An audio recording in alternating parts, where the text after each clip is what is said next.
সকলকে স্বাগত জানাই। শুরু হচ্ছে গোবরডাঙ্গা পরিচিত নাটক ফিরে এলো সেই সোনার পাখি।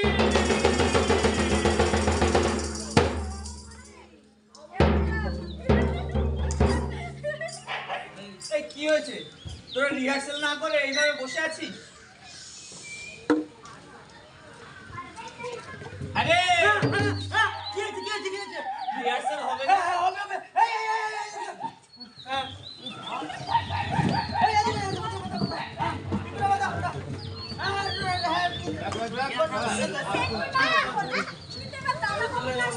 তাই তো এসে গেছি। ওই সর বসতে নে। শুরু কর রিহার্সাল শুরু করতে কি?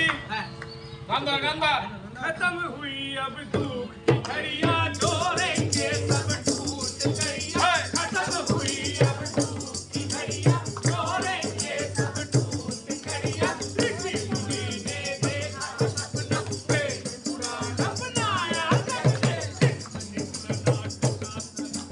सूत्र बनाया भरत मुनि ने निकला सूत्र बनाया भरत मुनि ने।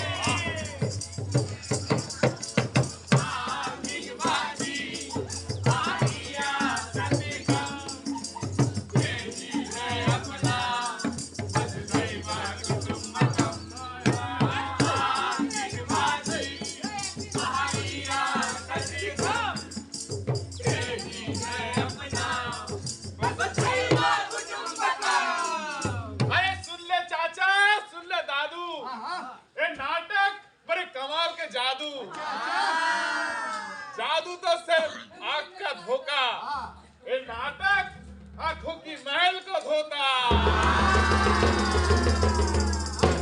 জাদু? হ্যাঁ জাদু। নাটক জাদু বই? তুমি কি বলতে চাচ্ছ? নাটকে অনেক আকর্ষণ আছে। আসলে কি জানো, কল্পনার এই জাদুকরি আমাদের দেশ ভারত থেকে শুরু হয়েছিল আজ থেকে প্রায় 2500 বছর আগে।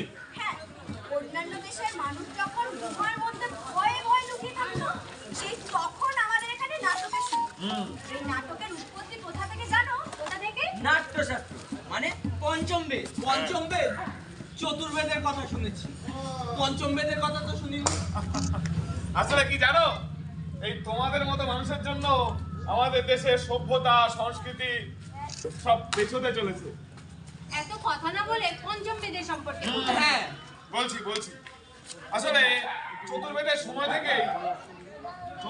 সময় থেকেই আমাদের পূর্বপুরুষেরা এই মেডিসিন, সায়েন্স, সার্জারি, এমনকি অ্যাস্ট্রোলজি, অ্যাস্ট্রোনমি এসবের বিষয়ে তখন থেকেই জানতো।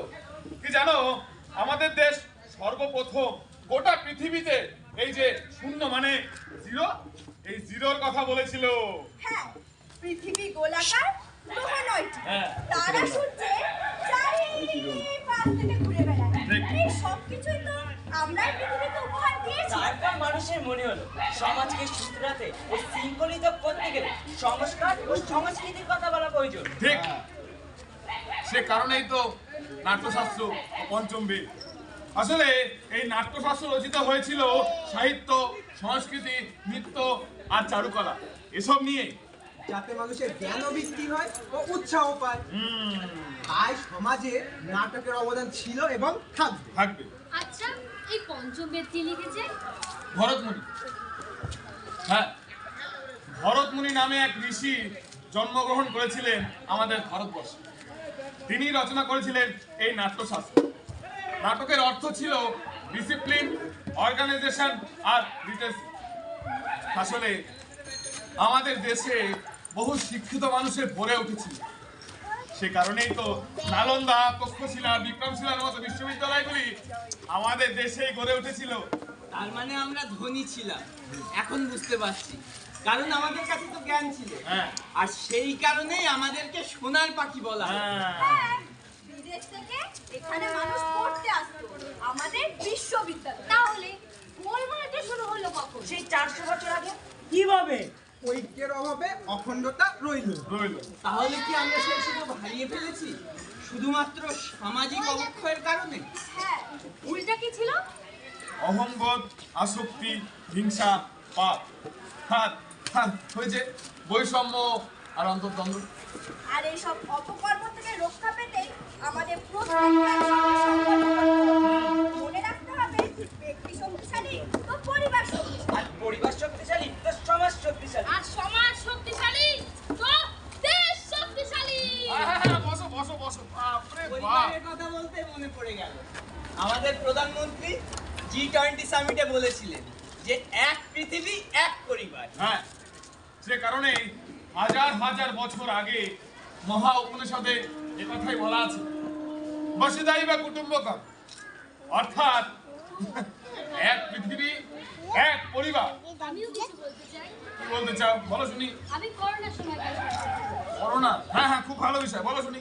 করোনার সংকট যখন গোটা বিশ্বে ছেয়ে গেছে, তখন ভারতবর্ষের তৈরি ওষুধ সারা বিশ্বকে বিনামূল্যে দেওয়া হয়েছিল। ফলে অনেক মানুষ প্রাণ রক্ষা পেয়েছিল। একেই বলে বাঁচো এবং বাঁচতে দাও। আস্তে বসুধৈব কুটুম্বকম, এর চেয়ে ভালো উদাহরণ আর কি হতে পারে? এভাবে এগিয়ে যেতে থাকলেই আমাদের সোনার ভারত একদিন সোনার পাখি হয়ে উঠতে পারে। আর এই ক্ষেত্রে নাটক একটা গুরুত্বপূর্ণ ভূমিকা পালন করে। আজ সারা পৃথিবী যেখানে যুদ্ধ বিগ্রহে লিপ্ত, সেখানে আমরা নাটকের মাধ্যমে, ভারত রং মহোৎসবের মাধ্যমে একে অপরকে আলিঙ্গন করছি, সংস্কৃতির বিনিময় করছি, শিক্ষার বিনিময় করছি।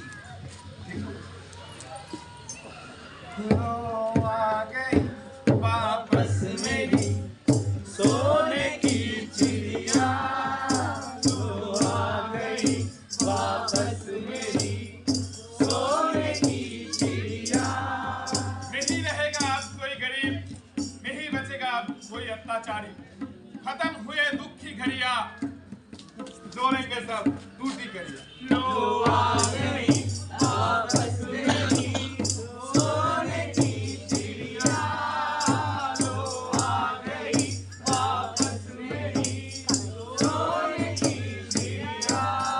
ना अब मैं तुझको जाने दूंगा, लौट अब हमारी चिड़िया, सीमाओं का मैं प्रहरी बनूंगा, हक नमक को ना बचने दूंगा। जो आ गई वापस मेरी सोने की चिड़िया, जो आ गई वापस मेरी सोने की चिड़िया। আচ্ছা, সোনার পাখি হয়ে ওঠার জন্য কোন কোন বিষয়ে মানুষকে সচেতন করতে হবে? কেন? যিনি শিক্ষাক্ষেত্রে আছেন, তিনি মানুষকে সেই বিষয়ে সচেতন আর করবেন। যিনি নারী কল্যাণমূলক কাজের সাথে আছেন, তিনি মহিলাদের উন্নতির বিষয়ে সচেতন করবেন। এইভাবেই হবে। নারী সহায়ক হলে পরিবার শক্তিশালী হবে। আচ্ছা, নাটকের মাধ্যমে মানুষকে আমরা আর কোন কোন বিষয় সচেতন করতে পারি? মাদকের দ্বারা ক্ষতি সম্বন্ধে, এছাড়া জাত পাত ধর্ম ও অস্পৃশ্যতা থেকে কি করে মুক্তি লাভ করা যায় সে সম্বন্ধেও আমরা সমাজকে সচেতন করতে পারি।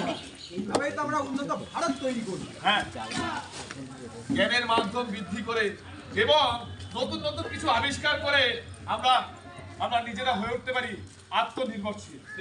শুধু বিজ্ঞানের উপরে ভরসা করে এই সমস্ত কিছু হয়ে যাবে?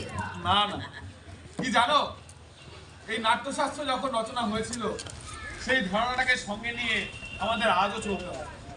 আমাদের ভবিষ্যৎ প্রজন্মকে বলতে হবে, এসো আমাদের পূর্বপুরুষেরা আমাদের জন্য যা কিছু অবদান রেখে গেছে সেগুলো করো। আমাদের বেদ পুরাণ, আমাদের ঐতিহ্য, এগুলোকে ছেড়ে যেও না। আমাদের ভাষা, আমাদের ভাস্কর্য, এগুলোকে কখনো ভুলে যেও না। তবেই আমাদের অগ্রগতি হবে। আমরা স্বনির্ভর হব, শক্তিশালী হব। এই জন্যই তো আমাদের ঐক্যবদ্ধ হতে হবে। সবার সহযোগিতা, সবার প্রচেষ্টা। সকলের বিশ্বাস ও সকলের উন্নয়ন। তবেই আমরা বিশ্বগুরু হয়ে নেতৃত্ব দিতে পারি। যেই নেতৃত্বে শান্তির বার্তা আছে, মানবতার কথা আছে, সাম্রাজ্যবাদের কথা নেই। বিশ্বগুরু, বাহ, ব্যাপারটা দারুণ তো।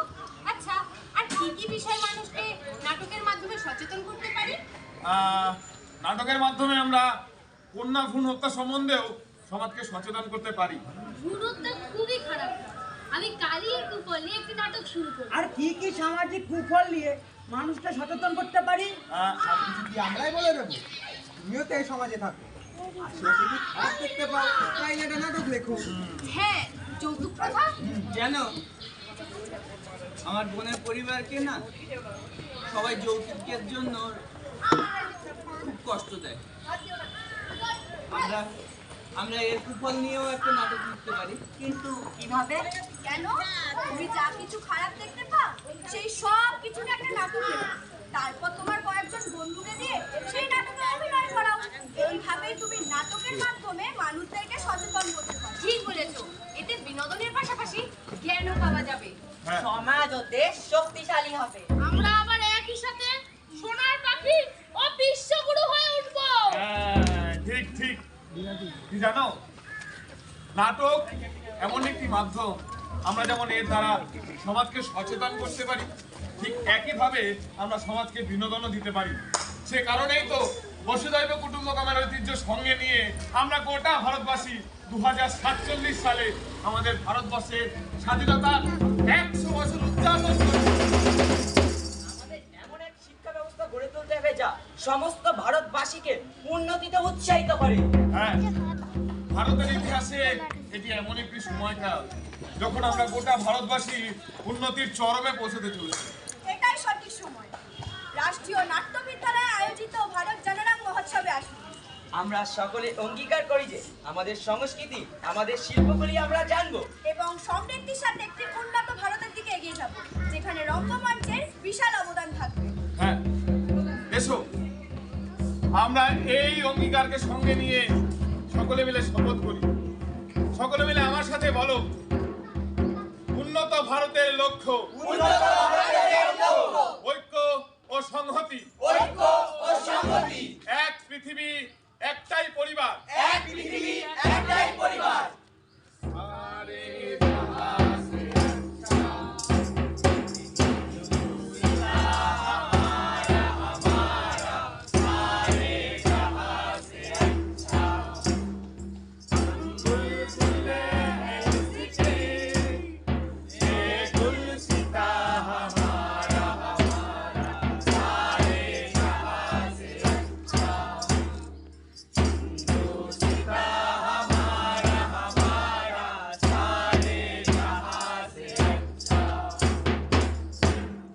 নমস্কার।